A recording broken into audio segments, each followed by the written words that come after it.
All right, welcome back everybody to a brand new video here on the second channel, and today we're going to be looking at this week's online tournament results here leading up to NAIC. NAIC is literally in a couple of days, and I'm going to be looking at what decks have been doing well in these online tournaments as we are leading up to the tournament. Hopefully we got some cool stuff to look at here. We have quite a few big tournaments. A lot of the tournaments actually have been averaging over like 200 players, which is pretty cool. So we're definitely getting some good results here.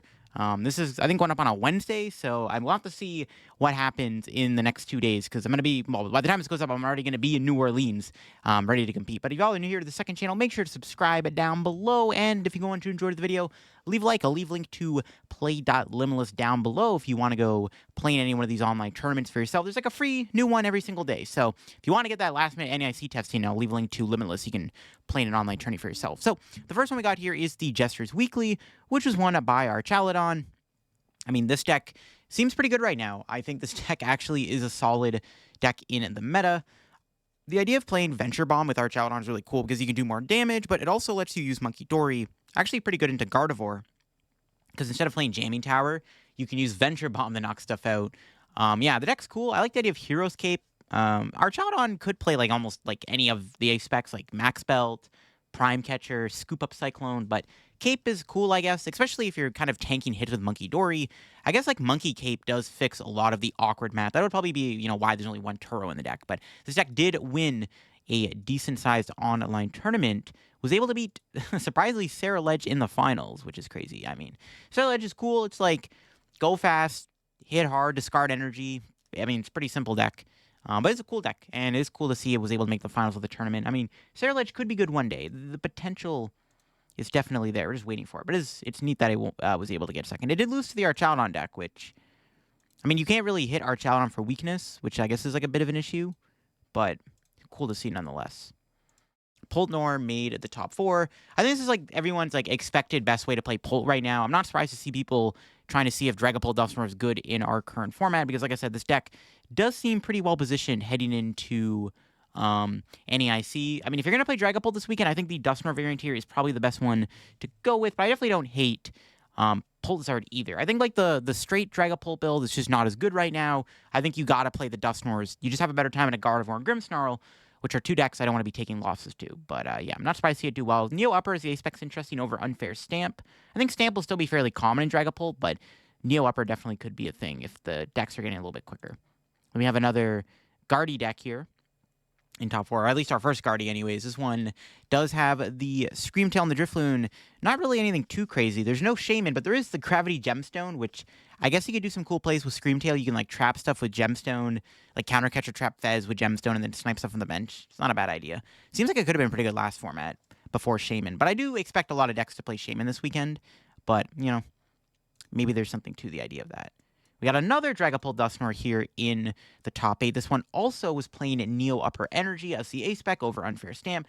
A bit of a lighter Dusknoir line, but does have some more text, like it does play Colress's Tenacity to find that Neo Upper a bit easier, and has a Jamming Tower and a League Headquarters split for a little bit of stadium disruption. Yeah, I mean, Dragapult definitely has room for flexibility with these stadiums. I also wouldn't be surprised if we saw Watchtower, but yeah, another Dusknoir Dragapult deck doing well here. Not surprised to see that. There is a Grimmsnarl that made the top 8 here. Yeah, pretty straightforward build. I think Grimmsnarl 60s are like fairly refined. There's usually like 58 cards that are the same in most lists. There's no Maractus in this one, but there's our bundle. A lot of people have been playing bundle right now in the Grimmsnarl deck because it's a lot better to have in the mirror match alongside Quad Monkey and the Energy Switch for additional Adrenabrain spread. This one is interesting. We had a Tasukiri box deck in top 8. I mean, it's a pretty crazy list. We just see a bunch of Pokemon, a bunch of one-ofs, actually. Literally, we got Blaziken, Quavel, Hydreigon, Slacking, Noivern, Dragapult, Greninja, Pidgeot, the one-price Hydreigon, Persian EX, the new Rockets Persian, Togekiss, Milotic, Dusknoir, Charizard, what the heck? This deck's even playing 4 Snorlax Doll, 4 Call Bell. It's a pretty wild deck. I mean, got top 8. It did something right. It's kind of cool to see. I think Tasukiri is pretty fun to play. I'm happy to see somebody have like a random good run with it in top 8. That's kind of cool. And then to round things out in top 8, we do have another Dragapult Dusknoir deck here. This one does play Crystal, though, as opposed to Neo Upper. I don't think Crystal's bad either over the Neo Upper Energy. I mean, honestly, they both are pretty good. Like, Crystal's easier to find because you just use Arvin for it as opposed to the Neo Upper. But, I mean, I think they're both, like, pretty solid things. I guess Crystal's just a lot less weaker against Jamming Tower, so you don't have to worry about Jamming Tower as much, which I guess makes sense. Better probably in, like, the Mirror match, right? If, like, the Mirror's going to play Jamming Tower. That was the top 8 of this tournament. Moving on, we have the Battle Park tourney, which was won by Raging Bolt, which I think is pretty good right now. Going into NAIC, this is definitely a deck that I'm keeping on my radar. I think it's one of the top plays for the tournament this weekend. It's a very good deck.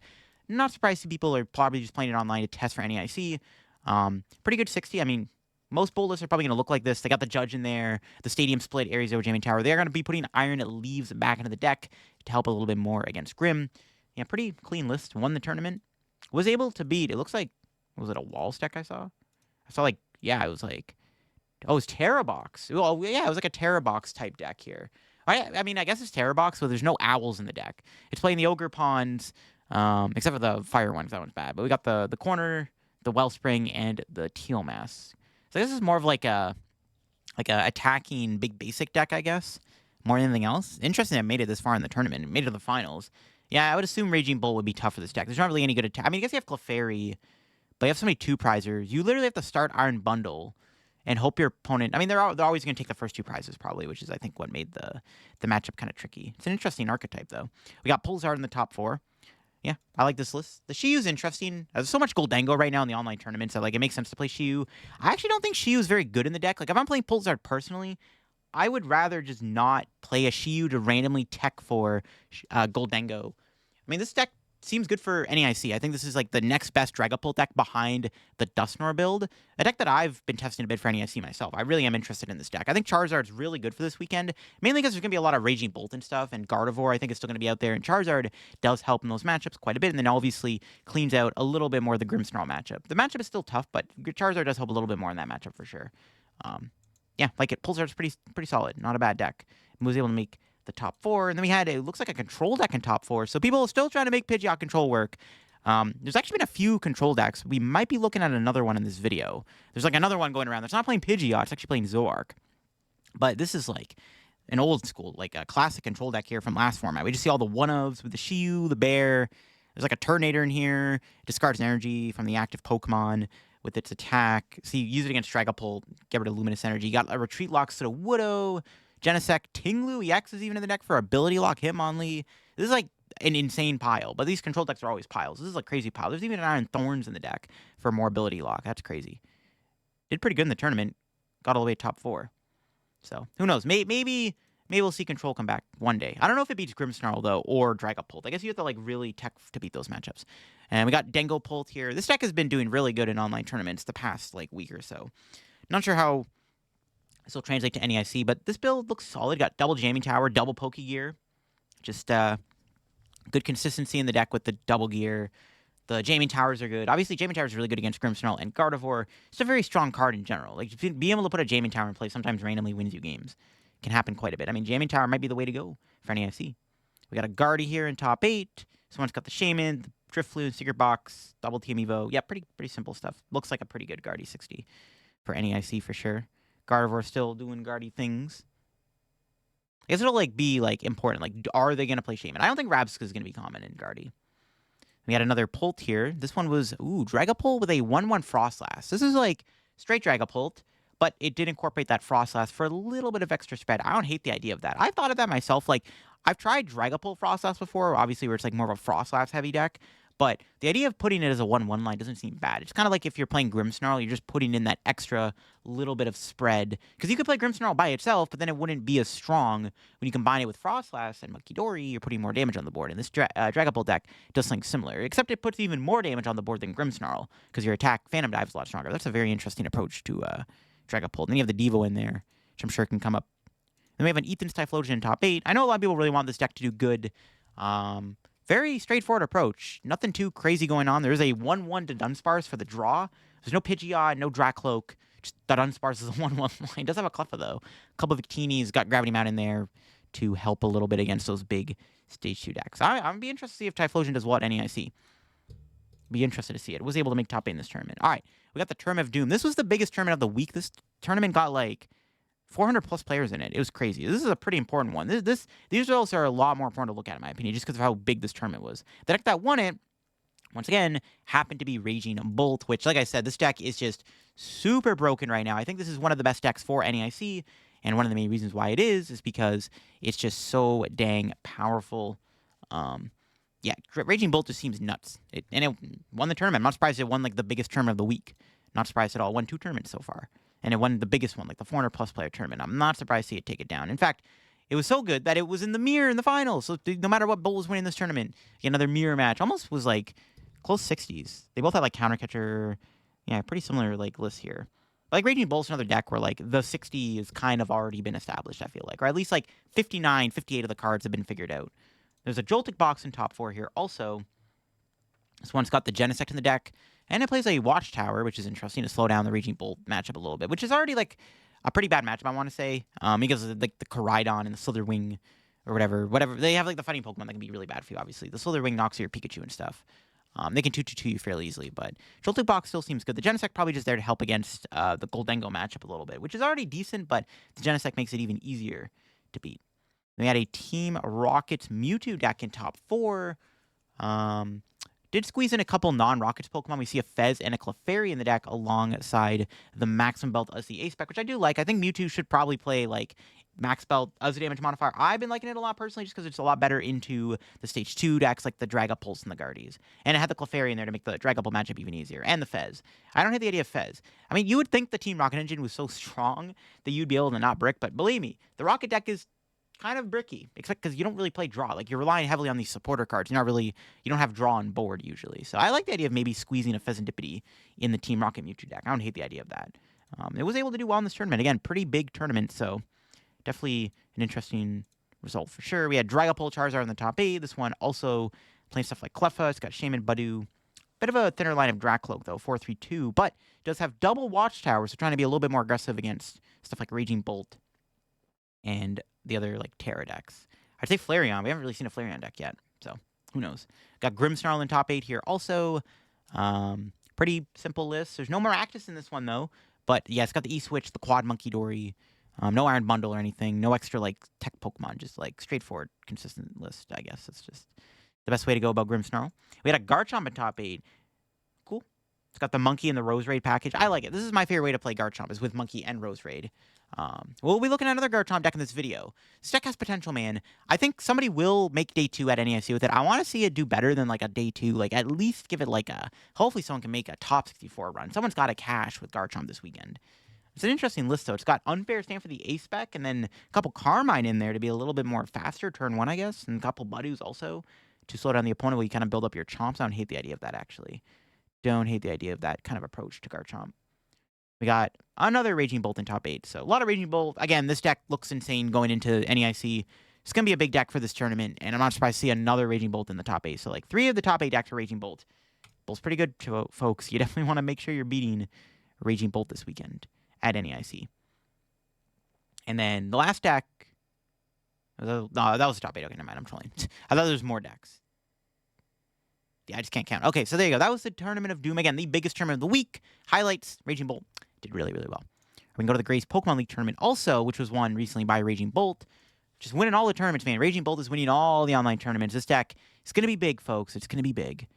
It's going to be very popular in NAIC. You definitely got to make sure you're beating it. It's a very good deck.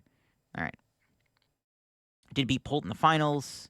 Was Dusknoir Polt? Actually, no, it was not. Well, I guess there's Ghost in the deck, but there's no Dusknoir. This build's interesting. Triple Jamming Tower. So, super heavy, like, Stadium Disruption to slow down Devo, and I guess, obviously, Bravery Charm being really good against Guardy. This list seems to farm Gardevoir. The 1-1 Clops, the Jamming Towers, like, in high quantities, kind of crazy, actually.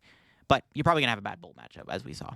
We had a Hydreigon in top 4. I like this deck. I mean, I wish the deck could be better. It just obviously Shaman is a big deal for the deck. There's no Cologne in the format, so if your opponent puts a Shaman down, Hydreigon becomes a lot harder to utilize. You have to kill the Shaman first and then hope they can't get it back. But it's cool. Nice to see Hydreigon do well.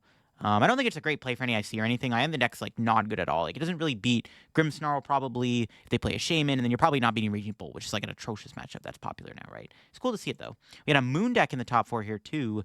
The Poison Moon deck, so kind of like the one that won Bologna. And this deck's still, like, okay right now. It's not the greatest. I think it doesn't have the greatest Grimmsnarl matchup, which I don't really want to be taking a bad matchup to. And I think your Raging Bolt matchup is probably not very good either, to be honest with you. But the deck is still very fast and aggressive. Like, you could still cheese wins, which at the end of the day could carry a deck like this very far. We had Path of Frost last year in the top 8. This deck is kind of crazy. We've seen it before in, like, Japan.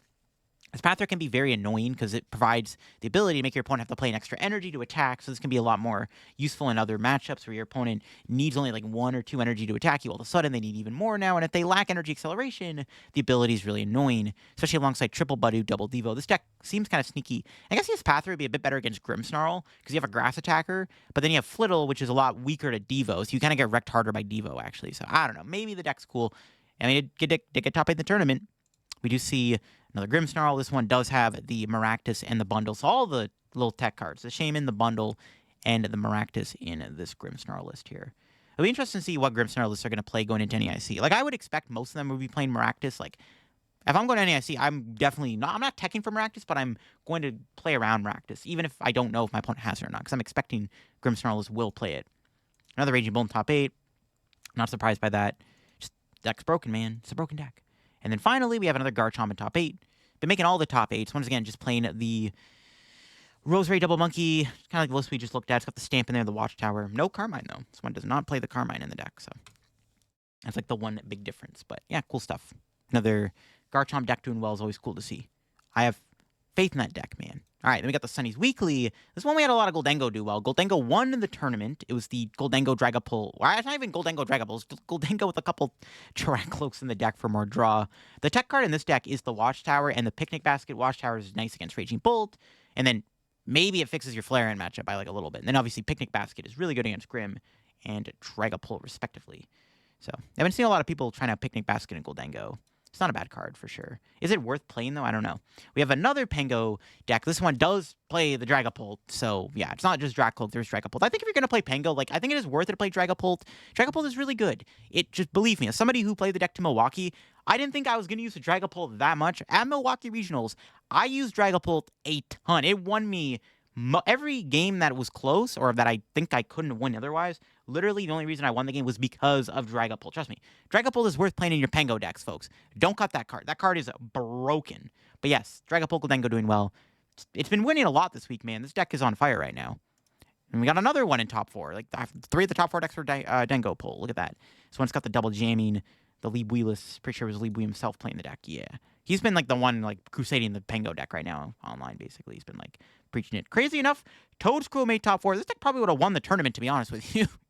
Because, I mean, you literally just put a Toadscruel in play, you put the baby guy down, and then you put a Toadscruel on the bench, and you can't lose. Because your opponent can't KO the Toadscruel, because then you just evolve it again, and then it's like, oh, I mentioned another Toadscruel, and you can't use Superior Retrieval anymore. I don't hate this deck. It's honestly, like, a sneaky good play for NAIC. I don't think it's, like, I don't know. Like, I had a few comments not put on my tier list I did, but if this deck was in the tier list, I would have put it probably in C tier, because I don't expect anyone to actually bring it. But it's not a bad play. Like, this is... I think this deck might be better to bring than, like, Typhlosion and Rocket's Mewtwo. Like, all the new decks, this deck, I think, outclasses. Just because you're better into Grimm, and you have decent answers to Goldengo, and then you're better into Dragapult, and I think your worst matchup is going to be, like, Raging Bolt, Flareon. Gardevoir's obviously not great, but, I mean, it's not a bad deck. It's, like, it's cool. I think someone's going to do, like, make day 2 with it for sure. Maybe even cash again. It's possible. We had a pure Frostlass deck here in the top 8. Pure Frostlass doesn't seem terrible. Is it better into Grimmsnarl, though, than just playing Grimmsnarl itself is, like, the main question. Not sure, but Pure Last is good. I've actually hit a few Pure Last on the ladder in the past week or so. So, I don't know. People are liking Frostlass. I mean, it is a fun deck to play, regardless of whether or not it's good. We got another Garchomp in top 8. A lot of Chomp in top 8. This deck's really cool. Similar to the one we saw. It's got the Monkey, the Rose Raid, Unfair Stand, Watchtower. It's kind of like the staple cards we've been seeing in the Chomper lists. And then we got another Rockets Mewtwo deck making top 8 in a tournament. No extra non-Rockets Pokemon, just all Rockets Pokemon, but does still play that Maximum Belt, which I do like to see. And a couple E-Switch isn't bad either, just to help build up that Mewtwo in one turn, which I think is super important. If you can pull that off, you're kind of chilling. And then finally, last deck in top 8 was a Dusknoir Dragapult deck playing Unfair Stamp as the Ace-Spec, yeah, as opposed to the Neo Upper, the Crystal. I mean, if I'm playing against Dragapult this weekend, I'm still going in thinking there's going to be a Stamp in the deck, but I can see Crystal and Neo Upper seeing play too. I also have to see on that. I would still expect Unfair Stamp to be the most common of the Ace-Specs in the deck. Now it's the top 8 of this tournament. We can move on to the Pumpkin Amy tournament, which is another fairly large one we had this week. And this one was won by Grimmsnarl. Grimmsnarl taking down this Pump Gamey tournament here. It's got the Maractus in there. It's got the Shaman. No Frost, or no bundle, sorry, but does have the Devo, the E-Switch in there. The Triple Monkey as opposed to Quad Monkey. Cool. Not bad. And it beat Ho-Oh Armor Rouge in the finals. All right. I do want to talk about this deck. This deck actually seems pretty good. I think there is potential for the deck. I don't think anyone's figured out a good 60 for it yet. Nobody knows the best attackers to play. I've seen all these different variants using like Umbreoniacs and, you know, this build here with no Umbreon. Like, it's a weird deck that I think somebody's just cooking a good list. Like, I think if we see this deck perform well at NAIC, like, I think this deck has a good chance of making top 32 at NAIC. I would not be surprised if this deck made top 32 at NAIC. Because I think if somebody makes a really good 60 that they've tested well enough that they're comfortable with, they've picked the right attackers, I think this deck can go far at NAIC. Why is Red Drago Falls on my TB stack? Why you gotta do that in the middle of the video, buddy? But yes, this deck looks really good. I like it. I don't think it's like gonna win the tournament, but if you wanna play a fun deck that actually can do well, not a bad deck to play. This deck actually seems good. I think we're just waiting for someone to make a good 60 for this deck, and I think we'll start seeing a lot more. It's got a lot of potential is what I'm trying to say. It's pretty good. It's not bad at all. We got Pulsar in the top 4 once again. Another build here. It's got Unfair Stamps, Z-Spec, Jamming Tower, Cleffa, the Shaman in there. Cool stuff, cool stuff. All right. Move on here. Got another Marnie's Grimmsnarl in top 8. This one's got the Maractus, got the Devo, Secret Box, Triple Research. There's a lot more draw in the deck, but yeah, there's no bundle. There's only 2 Grimmsnarl EXs too, I guess. It's a bit lighter on the Grimmsnarls. Just play 3 Morgrim, though. So really trying to like capitalize on getting Morgrim down as fast as possible. Fair enough. We got a Flareon in top 8. I still think this deck is really good for NAIC. Just I don't think a lot of people are going to play it because it's hard to play. But it is very strong still, in my opinion. Being able to have multiple type coverages with Leafeon and Sylveon. And, well, Sylveon doesn't really give you type coverage. But you get my point, right? Leafeon gives you type coverage. So, still seems good. Definitely a strong deck for sure. Just not enough people are going to play it, I don't think. Another Pulsar in top 8. This one's also got the Cleffa, the Watchtower. No Jamming Tower. We don't really need it, though. Because, like, your Guardian matchup's, like, already pretty good. But still, Pulsar doing well. The deck is good. We got another Garchomp in top 8 here. A lot of Chompers in these tournaments making top 8. This one doesn't play any monkeys, though, but does play the Stamp still. So Stamp's been very common in Garchomp, it looks like. And then also has the Watchtowers in there in higher quantities. But yeah, there's no monkey, just up the line of Rose Rage to give you more firepower. I mean, with all these top 8s, I'm sure Garchomp will make day 2 at NAIC. But can someone cash with it? It's going to be the main question we have. Can someone cash with Garchomp? And the last deck in top 8 was once again yet another Pulsar deck with the Shiyu in the deck as a little Fire-type 1-prize stacker. I mean, Shiyu can be good against Raging Bolt, too. It's not just good against Goldengo, but it obviously like makes your Goldengo matchup a little bit more favored. But it is a bad card otherwise in a lot of other situations. But it's still good, nonetheless. It does make your Dengo matchup better, which is one of Pulsar's worst matchups. Now, that's the top 8 of this tournament. Then finally, the last one here. We've got the Destined Ditto tournament, which Garchomp did win. So Garchomp got a lot of top 8s this week, and it even won an online tournament. And this one was not playing any monkeys. It was a very straightforward approach. It was like Rose Rage, Double Tomb, Triple Pokegear for more consistency, and Double Watchtower. I like how it's built. It's a pretty straightforward 60, right? 4 power weight, just max consistency. A little lack on the draw side of things. Like, 4 Iono, no research or anything, but you don't really need it, right? So, because you have that first attack. But yeah, pretty cool stuff. It won this tournament. In fact, the crazy thing is it even beat Raging Bolt in the finals. Now, this is an interesting matchup because they do have Iron Leaves and Ogre Pawn and Jamming Tower, which obviously is not great, but I guess Garchomp does have 400 HP, which can be very difficult for Raging Bolt to deal with. And the Watchtowers, I'm sure, obviously help a lot, too, in the Bolt matchup. It makes the Bolt matchup a little bit more tolerable when you have the Watchtowers in there. So Raging Bolt almost won another online tournament, but it was blocked by Garchomp. So that's kind of cool, I guess. But there's still a ton of Raging Bolt in the top 8 regardless. Then we got Grimmsnarl in top 4. Maractus and the Bundle are in here in this list. Alrighty, then. And then we got... what's the next deck? More Raging Bolts. Yeah, a bunch of Raging Bolt in top 8. This one got the Petron in the deck from the last format. No Leaves, actually, in this build. That's interesting. So you have probably a worse Grimmsnarl matchup overall. And then another Raging Bolt. Once again, playing the Leaves.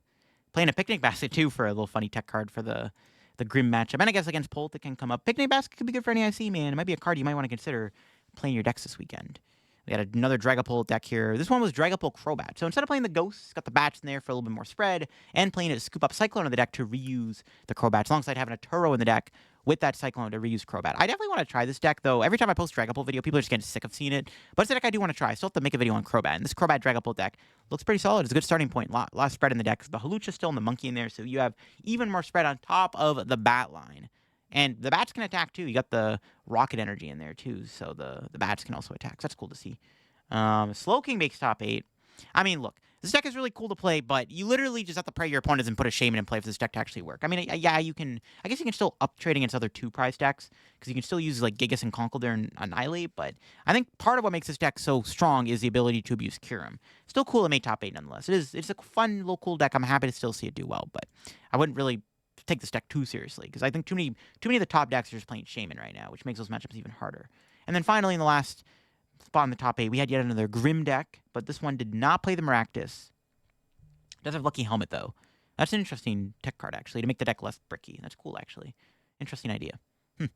And there you go. That is the online tournaments this week. So in the first video, I mean, we saw something similar in the first video. I guess we saw more Goldengo winning, and then we saw Grimmsnarl winning a lot more, too. But now we're seeing stuff like Raging Bolt start winning a lot. I think Raging Bolt looks really good for NAIC.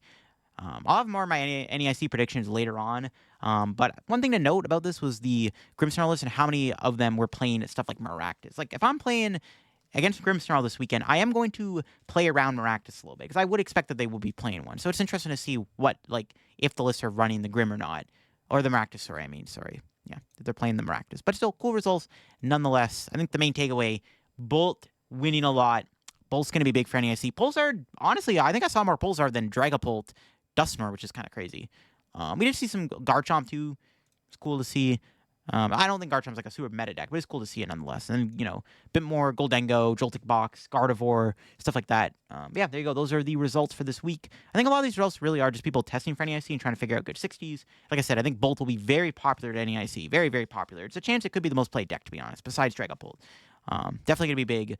Take these results, look at them, and if you want to play any other online tournaments, you can definitely play in some. I'll leave a link to play Dilemmas down below, and hopefully the results in this video maybe gave you an idea of what you might want to bring, or tech for going into NAIC. Like, do you want to make your deck beat Raging Bolt? Probably, seeing how many tournaments it just won. Just saying. Hope you all enjoyed the video. Catch y'all later. And yeah, bye-bye.